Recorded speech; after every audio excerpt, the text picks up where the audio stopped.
The Rockpile Report, the pettiest, hardest drinking Bills podcast.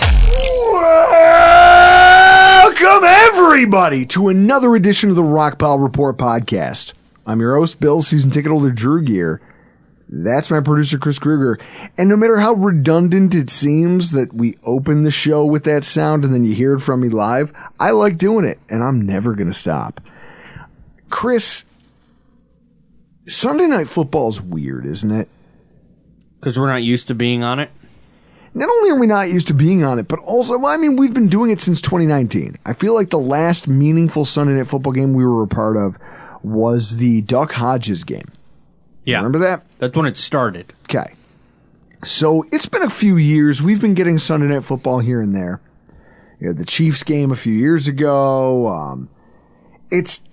I think the thing about Sunday Night Football for most Bills fans, and I'm not going to try to speak for everybody, but I will say for most Bills fans, probably revolves around the idea that when the day starts and you start getting near 1 o'clock, the urge to open a beer is pretty big.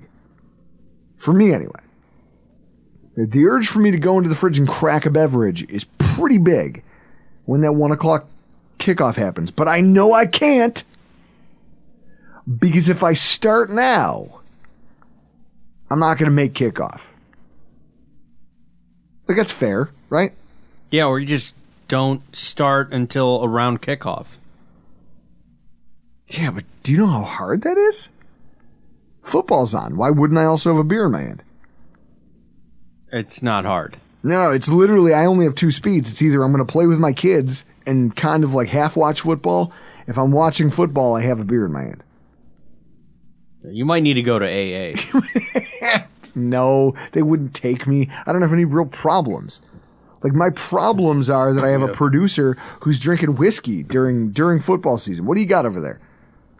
I'll give some to you. This is the... Okay. All right. See, now it's acceptable. Now it's acceptable that you're willing to share. Well, this is the bourbon.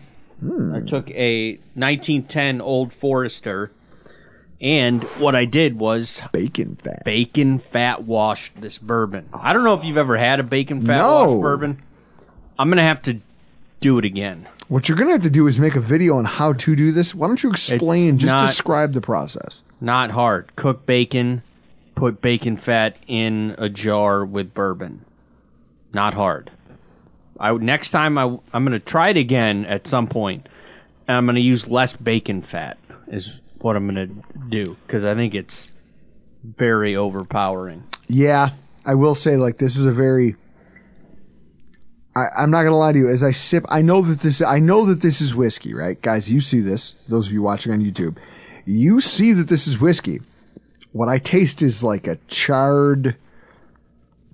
There's like a charred, smoky, bacony thing going on there. Like fatty. Not true bacon flavor. Like, if it was real bacon flavor, that's fine. This is like fat with a hint of bacon and smoke in a whiskey. Yeah, I think you might have overpowered it just a hair. I think the next time I'll try it, I'll do an ounce of bacon fat. Yeah, you should probably start small and build up, not just a whole pound of bacon and a jar with a bottle full first. Yeah, I don't know if you know this, but 2 ounces of bacon fat does not equal a pound. No. I'm talking about 1 pound of bacon's worth of grease. Which is more than 2 ounces. How many strips of bacon did you cook? The whole package. It's a 1 pound package? Yeah. So you cooked a pound of bacon. Yes, and I didn't use all of it. Okay. That's how that works. This is why we fight like a married couple. That's where how it's that like, works. what are you saying versus what my ears are hearing? What I'm going to drink is one of these that Eric Harris was nice enough to send us. It's a Wayfinder. It's called Earth's Heiress. It's a premium cold IPA. 7%. Comes in a nice can, has a nice, Chris, like, I like the fact that the beers he's sending us have these, like, very much, like, if there was one way to describe the artwork on the can, it's just metal. Like, this is a picture of a wolf sitting on a throne with other wolves. And very just, like, like the wolf has arrows in it, but it's still very proudly sitting on the throne. Like it's a very metal thing, right? Yeah. Now it's a cold IPA. I don't know what it's a Sycamore, Strata, and Centennial. Notes of strawberry and apricot. Jesus. Kind of fruit beverage. Ooh, that's actually a really clean IPA. There's some that have that weird smoky aftertaste. There's some that have that like they're cloying a little bit. It's like a dry hopped or like super hoppy IPA. That's clean. Hot damn, they really do just brew better. They brew better out there in California, don't they? It's probably one of the only things they do well. Yeah. Certainly can't run a state. I digress. We are here talking about our Week 9 preview, Buffalo Bills against the Cincinnati Bengals. The time, 8:20 p.m., because we are on Sunday Night Football. The place, Satan's Grundle, I mean, Paycor Stadium in Cincinnati, Ohio. The weather is supposed to be nice. 60-something degrees, no precipitation. Chris, what do we have for a line at this point? Bengals -2. Oh, it's moved up to 2. I think it opened at Bills -1. Opened at Bills -1, moved to Cincy -1.5 after their blowout win for the 49ers. And now is at -2. People are moving away from Buffalo. Now, when you see that half-point movement, that's probably because people are, you know what I mean? Like, people are probably what? Like, buying, Well, it was a 3-point move. Yeah. 3-point move, but then it moved half a point in the last 2 days. I don't know. This is a real tough game. I'm like, I wouldn't even bet this. Yeah, it's hard to bet. And the fact that the line is actively moving day over day tells you that Vegas is just reacting to who's placing bets on what. So if they're moving more the way of Cincinnati and they're expanding the line that way, Chris, wouldn't it make sense that more people are taking Cincy in this? Yeah. As soon as they opened it, Bills -1, Cincinnati bettors came right on in. Yep. And pushed that line. So the crew is Alex Kemp. I don't have any like notable beef with Alex Kemp, but that doesn't mean there won't be shenanigans. Yeah, he's not Land Clark. Yeah, well, as we talked about in this week's recap, NFL officiating is at an all-time low, so I don't give any of these guys credit. Who do we have on the call, Chris? Tirico and Collinsworth. Collinsworth. It's an away game, so you got to put up with him. What do we have to do to get rid of Chris Collinsworth? Anthrax. I mean, to be honest, I wouldn't be against it. The funny thing is, you can't say that on a lot of podcasts. You can't be like, because they'll go back and they'll play that back and go. Sometimes I think about this. Like the things that we joke about in this podcast, if they were ever read back to me by a court stenographer, it would sound really bad. Yeah. Or if like you ever had to read it in print, the jokes that I've made on this podcast, where they're like, and then the defendant said, you could read it in a monotone way. You could get rid of Chris. Context. Yeah. And then the defendant said you could get rid of Chris Collinsworth with anthrax. And you're like, well, you took the spirit out of it. You took the joy out of my words. Clearly I was kidding. Like Don Rickles style. Don Rickles, I love him. God bless him, but he's lucky he's gone because he couldn't exist in a climate like this. Collinsworth is going to be the worst part of this game. I know it. Because here's the problem. He's going to start the game. I'm calling it now, Chris. In fact, I'll put a Seagrams on it with you. The first, his opening drive quarterback crush is going to be Joe Burrow. He is going to start the game profusely. He's going to have factoids that you've never heard about Joe Burrow. He's going to be talking about, I just always love it because he's Chris Collinsworth, right? Mm-hmm. Where did Chris Collinsworth do his business? Cincinnati. Yeah. So he's going to take the 2-knee, not even the 1-knee, but the 2-knee approach when it comes to the Cincinnati Bengals and Joe Burrow. And we're all going to have to just shut up and listen. Now, hopefully at some point, Josh Allen takes over and just makes the game about him.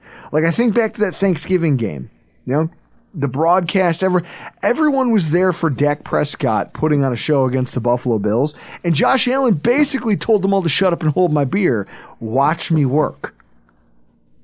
And I'm gonna have to have some of that on Sunday, or else I might not make it, or at least my liver won't, because I can't deal with the Chris Collinsworth love affair with the opposing team's quarterback for another week in a row. I can't do it. Makes sense. Now, it is that time of year again where our Buffalo Bills descend into the swamp that is northern Kentucky, or northern Kentucky, as I like to call it. Because I think that if Kentucky had any real chutzpah, any balls, they would just annex Cincinnati already. It's not like Ohio would do anything about it. They've got so many problems they probably wouldn't notice. Chris, when you went to Cincinnati for training, you remember that? Yeah, I went to the Mazak plant. Where did you... So like you drove because you took your computer so we could podcast remotely. That was our first season of podcasting. Think about how much technology has come, how far technology's come, that's no longer necessary. Yeah. But... you could have flown, but if you had flown, where would you have had to fly into? Cincinnati. Well, you would have been able to fly into that shitty little airport? I mean, I don't think that they do direct Buffalo to Cincinnati. They don't do anything direct into there. It's like flying into Tupelo. I'm pretty sure that when you arrive in Cincinnati, they bring the stairs out to the plane, and you get off, and hopefully don't trip and fall down them like our president. Yeah. There's a whole bunch of listeners who just cringed. They were, he fell going up the stairs. Shut up. All of them stink. Politicians are garbage. We should burn them all. Wait, did I say? Yeah, Mazak's in Florence, Kentucky, which is like 15 minutes south of Cincinnati. That's where I got to do business. All I remember is the movie Angels in the Outfield. And there's a guy who stands up and just yells at one point, "Go back to Cincinnati!" And as a kid, I always assumed it was an insult. Now as an adult, yeah, if you screamed that at me, I'd be offended. So we're doing this, and you think about what the game is. Like ahead of this, obviously the NFL's most problematic up and down offense had its get-right game the week before we go to play. Obviously, before Buffalo comes to town, these assholes kind of figured their things. And realistically, it does all come down to Joe Burrow's health. It always has. When you watch those early games for the Bengals in this early as the season was going on, you could tell Joe Burrow didn't look right. There was at one point, I'm trying to think of the game specifically, but there was every single drive he was coming off the field just limping. I think it might have been the Titans game where they just blew him out. And every single drive, he's limping his way off the field.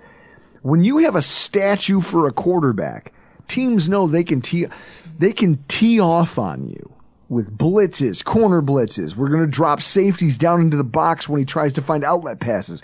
And they just smothered what the Bengals were trying to do offensively. They go into their bye week, they come out and they play against the 49ers, and I get to watch with my own two eyes Joe Burrow take off running, and kind of like Aragorn in Lord of the Rings, in Helm's Deep, the Two Towers. He just knees first. There's a crowd of 49ers players, and he takes off running and just dives into them. And I was like, fuck, he's healthy. He's healthy, and he's scrambling, and he's running. And they had the type of game you would expect a healthy Joe Burrow Bengals to have. They decimated these guys. 1-0 Flyers. 55 seconds in. Of course. Chris, the Sabres team isn't that much better than last year's. In fact, it might not be better. It's slightly better on defense. Because that's the only area they made changes. Yeah, but not significant ones. You could be better. You chose not to be.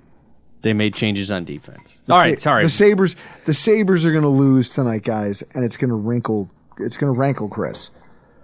So, the offense that was barely squeaking by the teams like the Seattle, the Chargers, as the kids would say, they are so back. That leaves the Bills, who are in kind of a precarious situation. It's an ugly thing to know that you're depleted on the one side of the ball that could have made a difference, and you're playing a team that is just starting to hit its stride. It sucks. It's kind of a hopeless feeling. I'm not a huge fan of it. But the game isn't unwinnable, because if we've learned anything from a week where the NFC North leading Ravens were taken to the wire by a 1-win Cardinals team, and the Broncos gave Patrick Mahomes the first divisional road loss of his career, I think we've learned that the transitive property doesn't exist in the NFL. Every game happens in a vacuum. It's matchup to matchup to matchup, and it's what do you know about my team, what do you know about my tendencies, and how are you going to play me? And that's what dictates a win and a loss, especially when you have quarterbacks the way we have them. There's a really interesting dynamic, too. There's a pressure for both of these teams coming into this game. Everybody, it's, Chris, must-win games. We talked about how embarrassing it is that Tampa was a must-win game. Yeah. They're at this crossroads right now, the Buffalo Bills are, because they're 5-3, and as we talked about in our last show, this isn't unfamiliar territory. But the Bills have 3 AFC losses already. The Bengals have 0 AFC wins this season. So, you're talking about a 4-3 team and a 5-3 team who have yet to really, the one AFC win we have was the Dolphins. A win or a loss isn't going to be the reason here that you don't win a Super Bowl. This game can't kill either of our seasons. But when you look at the precarious situation for each team, for Cincinnati, outside of a pair of games against the Steelers, they have one of the most difficult schedules left in football in terms of how teams are playing right now. Not your traditional strength of schedule metrics, but how teams are actually playing today. Houston's been playing a more explosive brand of offense. Indy is somehow still being competitive. Zach Moss. Preparations for the Jerry Hughes trade. Cleveland has continued to have the Bengals number over and over and over again for reasons that they can't even explain. They're like, this team can be dog shit and they'll still find a way to beat us. We don't know why or how. Chris, maybe it's something in the water? Probably. That's a pollution joke for those of you who don't get it, because Ohio has disgusting water. A loss to the Bills here on Sunday puts Cincinnati farther behind the 8 ball, not only in the pursuit of a divisional title, because they're still a game back from the Ravens, but also, I don't know, if they have to go into the postseason, let's say they can't win their division, the Ravens hold serve, they carry it out. I mean, because realistically, the Browns and the Steelers, no one pegs them as a division winner, do you? The Browns, no. No. The Steelers, see that offense? No. Okay. So if Cincy misses the boat, they're going on the road, and they're going to have to spend almost the entire postseason away from Cincy, which I would say was a positive thing, but their fans might not. Chris is fist pumping. I'm assuming the Sabres scored. Casey Middlestat, surprisingly good this year. Guy's having a career year. He's going to Drew Stafford this team into giving him a second contract. You know that. For Buffalo, a Miami win and a Buffalo loss would make it considerably harder for the Buffalo Bills to compete for a 4th straight AFC East title. Those are just facts. And a loss would mean that in the wild card, if that's a thing that's necessary for Buffalo to qualify for the postseason, you'll have given up tiebreakers to teams like the Jets and the Bengals, who might not have a road to the top spot in the division and would become your direct competition, not even just for a playoff bid, but also for seeding purposes. You're going to get stuck playing a tougher matchup in the postseason because you've lost to these teams if you end up in the wild card. There's a lot at stake for both of them. This game is probably going to be, Chris, like, do you expect a back and forth affair, or do you think that this thing is going to be as one-sided as that playoff game? I got to go back and forth. Okay. Well, if it's going to be, it's going to be because we've learned a thing or two about their football team. So I want to kind of run through what I've learned about them and who they are entering Sunday night. On defense, first of all, one constant in what has been kind of an up and down season for their football team is the fact that their defense is quietly solid to above average, and they're good in some very key places. They're 16th in points against, 20. So they average about, they'll allow you to score about 21. They're 12th in sacks per game, 17th in third down conversions per game, 6th in takeaways per game. Just one spot above Buffalo. They're not showing, they're the George Costanza of defense. I'm not showing off, but I'm not falling behind. I'm right in that thick, meaty part of the curve.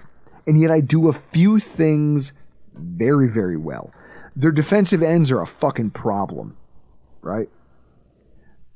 Our offensive tackles have played pretty well, and overall the offensive line's been better than what we had last time we saw them.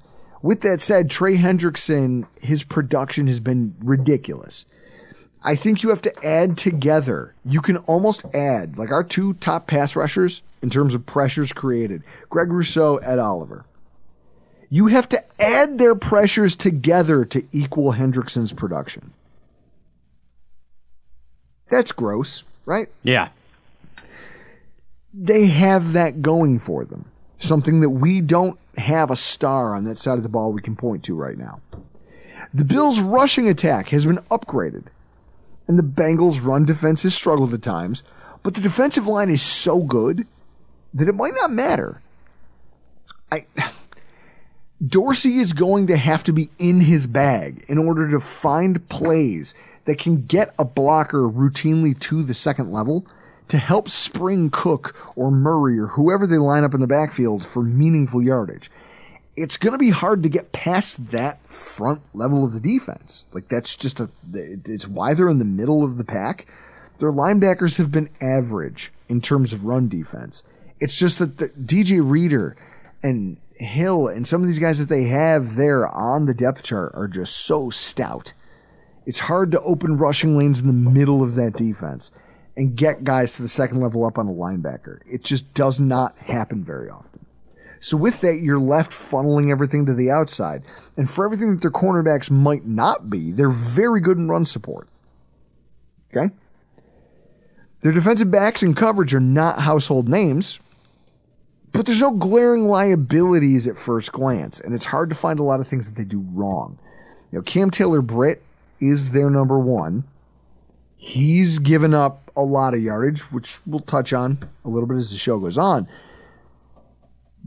By and large, they do just enough, right? Their failures, though, the games they've lost, hasn't been a problem of them not playing enough defense. They've won a couple games on the back of their defense. Meanwhile, now that their offense is fully operational, you look at that middle-of-the-road defense and say that might be all you need. If you can score 30, your defense only has to hold somebody to 25, and it doesn't matter. They're not even within striking distance of you. The game is never in question. That's a dangerous thing, and a lot of that comes down to defensive coordinator Lou Amarulo, who, Chris, I don't know if you're looking at the show notes, I definitely butchered his last name, and I don't give a damn. You butcher most people's names on your notes that you give me. And I don't care specifically about this guy. He should have just taken a head coaching job somewhere else last year instead of sticking around in Cincy and continuing to be a pain in my ass. But here we are. He's here. We have to deal with it. He's very good at what he does. He runs a very aggressive scheme. He just seems to have a real knack for rolling these zone coverages and then mixing in blitzing opportunities. And like as the team gets healthier on offense, I'm sure he feels more emboldened to be more aggressive on the defensive side of the football. They're not invincible.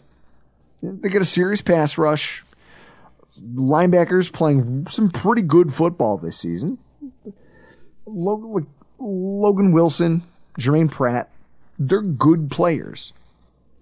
Pratt is really good in the box. Leading the team in run stops, tied with our own Terrell Bernard for run stops. Logan Wilson is solid. He's not showing off, not falling behind. But they can get got. And ultimately, like, Mike Hilton is the kind of a veteran safety. He's a captain on the team. But they don't have a premier talent at safety. There's no star back there. There just isn't. And so there's plays to be made if your offense is creative. Now, on the other side of the ball, if I take a look at just some of the observations from my couch as I watch the Cincinnati offense, and I kind of look at... Can I hit you with some world news? What's that? Sad news. Uh-oh. That just came through our Twitter feed. Legendary basketball coach Bob Knight has died. What? Yeah. Bobby Knight's dead? Bobby Knight passed away. One of the greatest coaches. You can't throw the chair very far. For Bobby Knight, I had to throw a chair. One had it's the equivalent of pouring one out. Yeah. Guys, wherever you are right now, throw a chair for Bobby Knight. That sucks. To Bobby. So, when I think about what they are on offense and I look at where they might be lacking, right? Because we all know their wide receivers are some of the best in the business. I see their tight end room and I go, this might be a place where you could steal a little bit. So even though they haven't looked like it the past few weeks, on paper the Bengals have one of the AFC's most explosive group of pass catchers in the NFL. Chase has absolutely justified his position as a top pick. Remember when they took Chase over Penny Sewell? Yeah. And everyone said that was a mess. Look at it now. Was that or was that not a great pick? I mean, it's a good pick for both teams. Well, sure, but who would you if you were the Lions right now? Would you rather have Chase than Sewell? Yes. The defense rests. Higgins, when he's not making business decisions for himself, like he's having a rough year. I think not giving him a contract extension in favor of a guy that they just drafted kind of fucked him up. I don't know what's happening. We shouldn't say it. Chris, we shouldn't say that if we want to be marketable. No. Lame. Jeff Skinner. Jeff Skinner scored? Yeah. Awesome. Screw Philly forever. So you look at this. Higgins has really had an up and down year. He's not yet had a game where he's looked the part of the number 2 wide receiver in the most dangerous trio of wide receivers in the NFL. And Tyler Boyd, he's aged. He is still the savior of the 2017 Buffalo Bills playoff drought. But he's still a better wide receiver 3 than a lot of teams can ask for. Would you take him over our current wide receiver 3? Which one is this? Khalil Shakir. Shakir versus Tyler Boyd. I mean, if we had Tyler Boyd, would we use him? I don't know. That's the question. When they've struggled moving the ball this season, one of the biggest questions people have asked, where the hell is the tight end support? During the Bills' 2-2 stretch here, tight end production has been significantly suppressed. Like, they have Irv Smith Jr., right? That's your guy? Yeah, my guy. Alabama? But just because he played there, he sucked there too. They literally have given up the Bills on defense have given up 1 touchdown to Mike Gesicki, the game winner. Otherwise, no one has gotten more than 42 yards combined out of their tight end room at the position against Buffalo. We have done an outstanding job of taking that production away.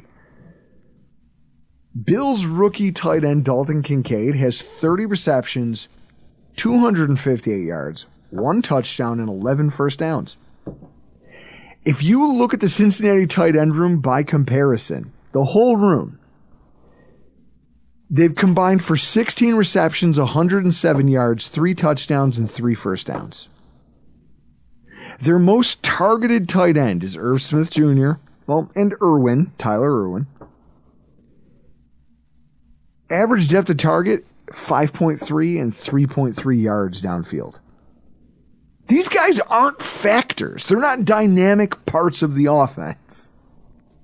They are very, it's just not, it's not good. You didn't invest in solid talent, so they can't produce for you on a regular basis. And while you can point to that being a reason that their other, hey, we're not throwing to tight ends, we're just throwing to wide receivers. That's why they've got all the statistical value. I don't know. Or if they're saying, hey, you're so busy watching our tight ends, you're giving up bodies to our wide receivers. I don't know. I think that that's awful production from a group of players, on any NFL roster. It tells you that they're not really even trying to make tight ends a thing in this offense, and that right now they don't know how to utilize this group. If they were getting open on their own, Burrow would have found him. Especially when he had no mobility and he was just looking for safety outlets, and he would have found a decent tight end somewhere. This is a place where the Bills might be able to make, I don't want to say, for all the fear, people are talking about, they're going to decimate our defense. Sure, those wide receivers might roll out there and really put the hurt on us. At the same time, this is a place where maybe you look at that group and go, they are non-factors in this offense. And if they want to try today, Sunday, they want to make Sunday the tight end game. Perfect. We're built to stop that by default. We can afford to cheat a little bit. We can borrow some linebacker help when it comes to them moving Jamar Chase in the slot. We can borrow some help from a safety instead of carrying up the seam with a tight end who is not actually going to break away from anybody. You can cheat down and maybe take away that underneath thing to Higgins.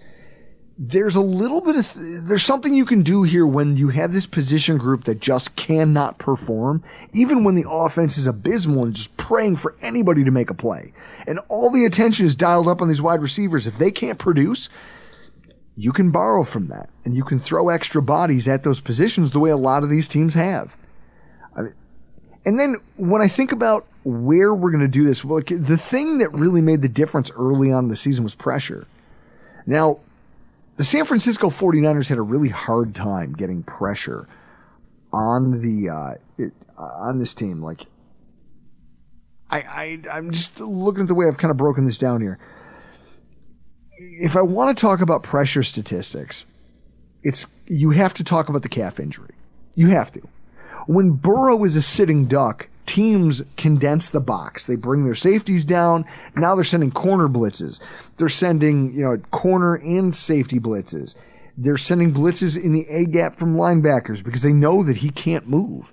And it forced a lot of checkdowns. It forced a lot of errant throws. Burrow absorbed a lot of contact. It was ugly football. We just watched him prove that he's back to having some mobility, and that's going to change the way you have to try to attack him. So if you're looking at their pass protection, you're looking at who's done what. The funny thing is that their tackle Orlando Brown, remember when they traded for him and everyone thought it was the greatest thing since sliced bread? Yeah. Oh my God, they got Orlando Brown. How are the Chiefs so stupid to give him up? And we were laughing about it because I go, well, that's going to make the Chiefs weaker. There's no way to fix that hole on your offensive line. Also, Orlando Brown, I don't know if you're a good left tackle or not. You had a good year. He leads the team in pressures with 22. He's given up 6 quarterback hits, which is more than double than, in fact, 3 times more than the next closest player on the roster. And then you go inside, and Garrett Volson and Jonah Williams, right tackle, right guard, not good. Pressures, 3 sacks apiece, a lot of pressure. What is this? 19, 20, 30, 34 combined pressures. There's going to be plays that you can make against this. The problem is that you can't do what San Francisco did. They knew what San Francisco's MO was. They're going to send pressure, And when they do, it's just penetrating straight up field, try to force the quarterback out of the pocket. They called trap plays. They ran the ball away from pressure. They checked into runs whenever they thought that they... So you're basically going to have to sometimes disguise, simulate pressure, drop out of it. You're going to have, like, this is going to be a cat and mouse game as to how you pressure Joe Burrow. But that's going to be the reason that you win or lose this football game. Because if you can't pressure him, he will destroy your defense.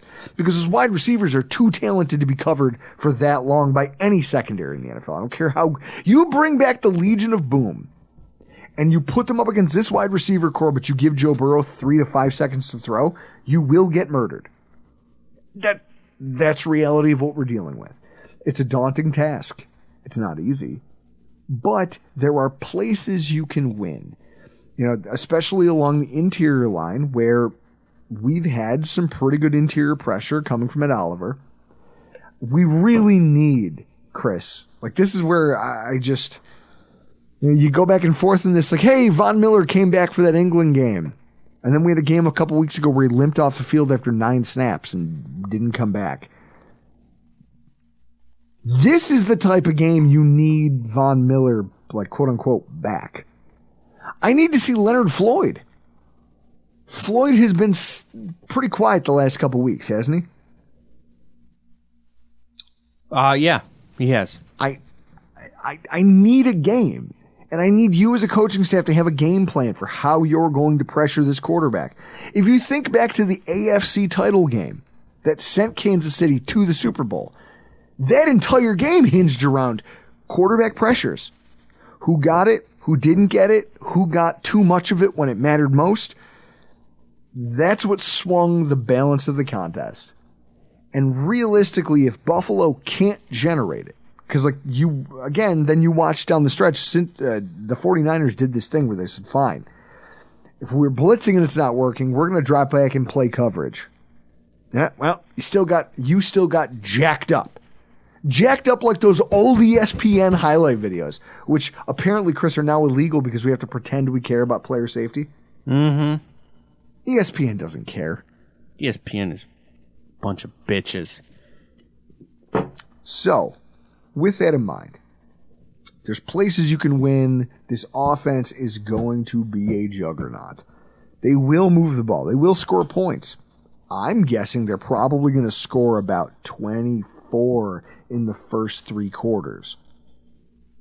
Like, if they scored 24 in the first half, you're in trouble.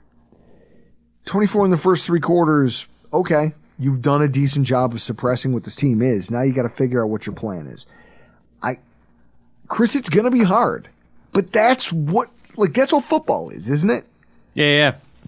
If you want to be a championship team, you have to figure out how to beat a team like this, where you go, I don't know where their weaknesses on offense. I don't know what plays we can...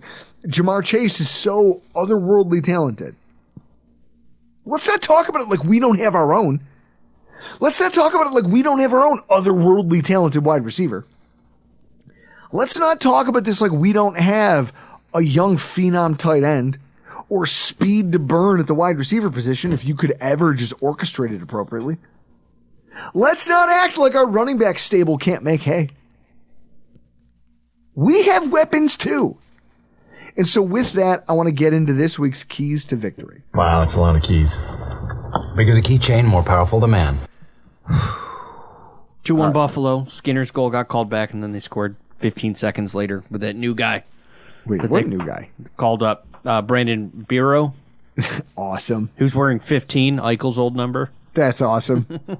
Troll. Yep, 2-1. Where I want to start, the keys to victory, I want to start with nickel and dime packages having to be effective against the run. The Bengals just had their first 100-yard game of the season. Okay? Not just for Joe Mixon. Literally the entire football team. San Francisco's defense, they had them. They understood. It's almost like they knew every single nuance of their offense or their defense and said, listen, we have a counter for everything you're going to throw at us. The San Francisco defense took bad angles. They missed a lot of tackles. Chris, does that sound familiar? Yeah. Yeah. So, we can't have a redo of the New England Patriots game here. We can't. But the week before in a matchup against the Seattle Seahawks, who I think we can all agree are far less impressive, right? Yeah. They managed 46 rushing yards as a team, which might be the lowest output by any team in the NFL so far this season. With Burrow finally looking like himself and not this hobbled husk of the star quarterback we saw last year, the Bengals passing forced the 49ers to give the Bengals wide receivers. They were giving them this crazy amount of cushion, 7.4 and 6 yards respectively per play. The wide receivers just ate that cushion up. Like Chris, the way you mouth through Halloween candy. I don't know if we've ever talked about this before, but you are one for being. I would expect you to be a lot fatter. I'm not gonna lie to you. The way you woof Halloween candy, especially the fun size ones. Mm-hmm. I got a question for you. Do you think that you would eat less candy if it was bigger? Like if it was a whole candy bar and you ate one versus 11 small fun size candy bars? Yeah. Do you think it's just the psychology of it being like one whole candy bar and you'd be like, hey, I'm done. I had my one. Yeah. Probably. I've studied and analyzed the way you eat Halloween candy. It's, as a fat guy who doesn't eat candy, it's bizarre to me how Chris can just casually like a bulldozer, just run through tiny candies. But he won't do it if they're giant. Like, even if you get the bigger fun size ones, not his bag. But if you put those little micro ones out there, I eat the shit out of them. he'll eat a child's weight in the tiny candies, but he won't eat the bigger fun size ones. He'll have like 2 of those. It's a psychological thing that I find fascinating, Chris. We have to do a study on you. Oh, shit. But the wide receivers ate that cushion up and just destroyed everything they wanted to do. And they got so Chris, here's the thing. You give Jamar Chase cushion and let him move around pre-snap with no one there to check him. 6 of his 10 completions came behind or within 4 yards of the line of scrimmage. And he turned that into 100 yards and a touchdown. Because he's a dynamic wide receiver. At the same time, that same defense, because they were playing so far off the ball, couldn't rally to tackle at the line of scrimmage and catch Joe Mixon before he beat him up on the ground. A passive approach from this defense is not going to work. At the same time, Buffalo played dime defense, just trying to figure out who the next linebacker or whoever is going to fill that linebacker role next to Terrell Bernard. They played dime 38% of the time against Tampa Bay, which was the most in the entire NFL in a single game by a wide margin. Not just this year, but in most seasons. You don't run that much dime. We did it, and it actually worked. Like, you saw the stats from Mike Evans and Chris Godwin and everybody. Like, their passing game sucked, and at the same time, we were decent against the run. The only thing they got on us was passing out of the backfield. Like, that's it. I wouldn't be shocked to see them go this route again. Heavy dime defense. Just given the wide receiver quality they're going to be facing. And yet at the same time, they need to make sure that unlike the 49ers, they don't get gashed on the ground. And considering how poorly Jordan Phillips and Tim Settle rank against the run, I mean, obviously, Chris, Eli Ankou is going to play in this game. I'm sure of it. I'm positive they're going to activate him for this. It's going to be on our second-level defenders to tackle well if the integrity of the defensive approach is going to hold. And they're going to prove that they can actually compete with this football team. If they win in that regard, it'll make the Bengals one-dimensional, like all the teams that have beaten them this season have been able to do. If they fail, I don't know how they get off the field, and this game could turn into a bloodbath really quickly. It sucks. It's not fair. But Rapp, Poyer, Bernard, and Teron Johnson are going to bear the weight for our defense. You'd hope our defensive line could carry it, but Burrow's agile and Chris, Eric Armstead, Javon Hargrave, Nick Bosa, the 49ers have so much highly paid talent on the defensive line. Yeah. and they couldn't shake Burrow. I have no illusions of grandeur that we're going to go in there and do that. So I look at these 4 guys and say, guys, I know it's not fair, but this is your fight now. You guys are the guys who might make the biggest difference in this football game, and I just need you to try. Like, I just need the best I can get out of you. I look at them, I look at McDermott. If they do that, it'll go a long way towards helping the Buffalo Bills come out of here with a win in upset fashion. Because this is the first time we've been an underdog in how long? 3 years? 2 seasons? I don't know. Going back to 2021, we've been favored in almost every, 27 straight Feels games? like a week. You also need to attack their linebackers through the air. The linebackers for Cincy are opportunistic, right? They're fairly solid. They've got great metrics, run stop, missed tackle percentage. Everything's great on paper. But even winning the last 2 games, they've gotten a lot of heat from opposing offenses who didn't look overwhelming. So against Seattle, 297 total passing yards allowed by the entire defense. 166 of that came, and 7 first downs, came at the expense of those 2 linebackers. Kenny Walker had 30 yards receiving against Jermaine Pratt.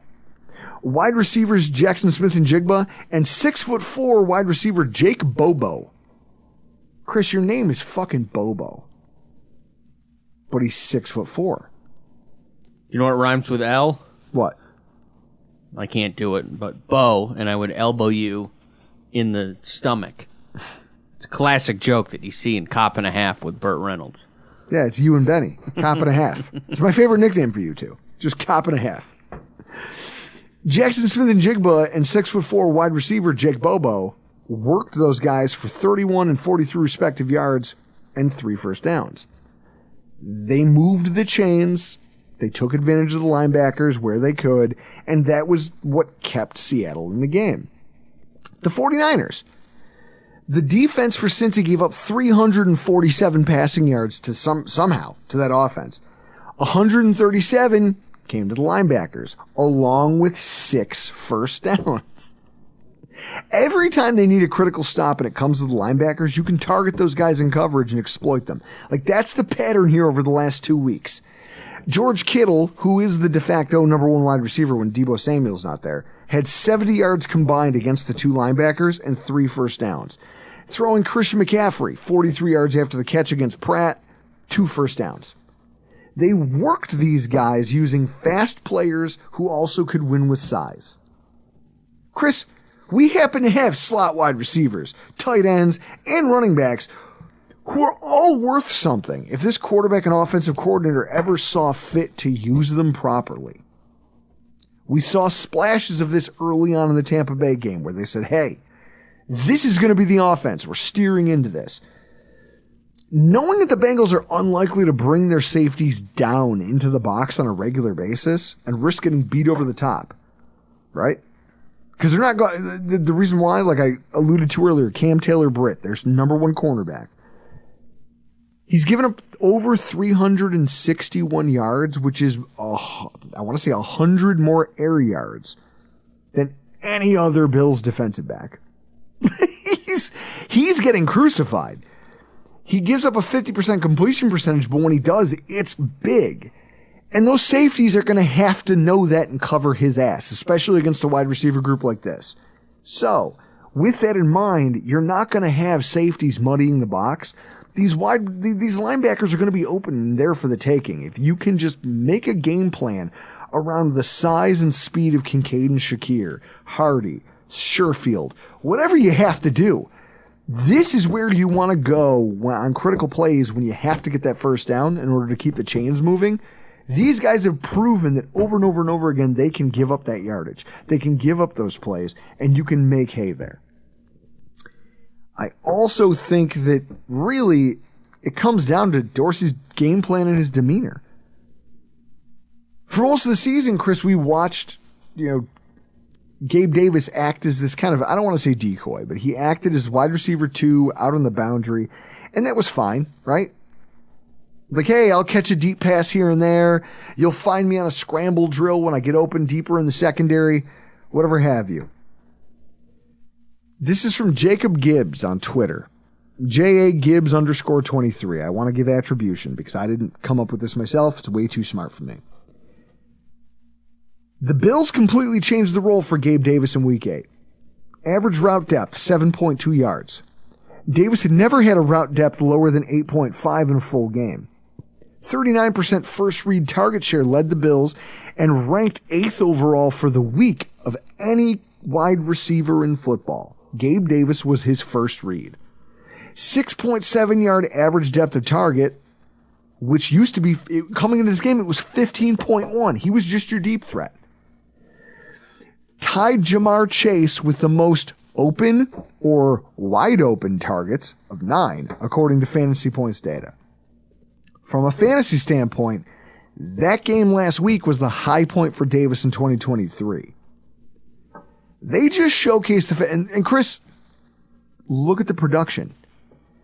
You go back and you look at the box score against Tampa for Gabe Davis. 12 targets, 9 catches, 87 yards, a tutty.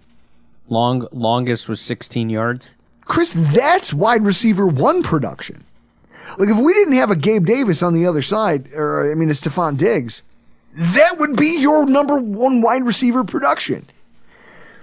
They pivoted when they knew the team would be so busy trying to take away Diggs that, hey, we're going to beat you to death with Gabe Davis because you're going to let us. This Cincinnati defense is going to have to pick its poison. And I guarantee you they're not dropping safeties in the box to try to take this away.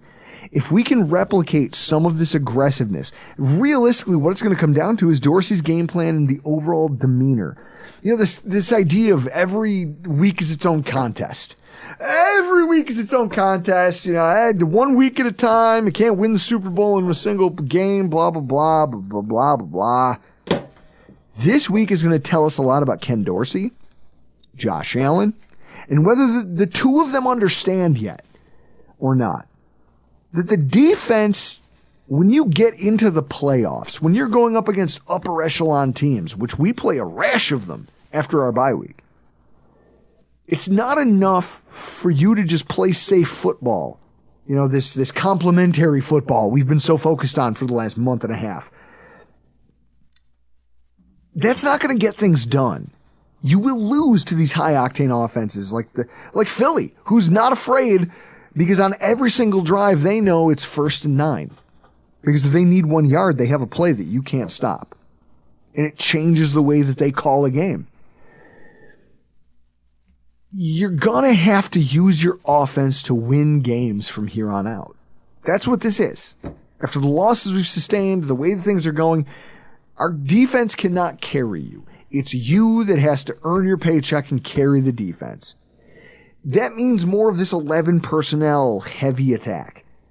It means more up-tempo, no-huddle approach to tire out the Bengals' really dominant but shallow defensive line. They don't have any depth at defensive end the way the Bills do, or at defensive tackle the way that we used to, but we still kind of flirt with.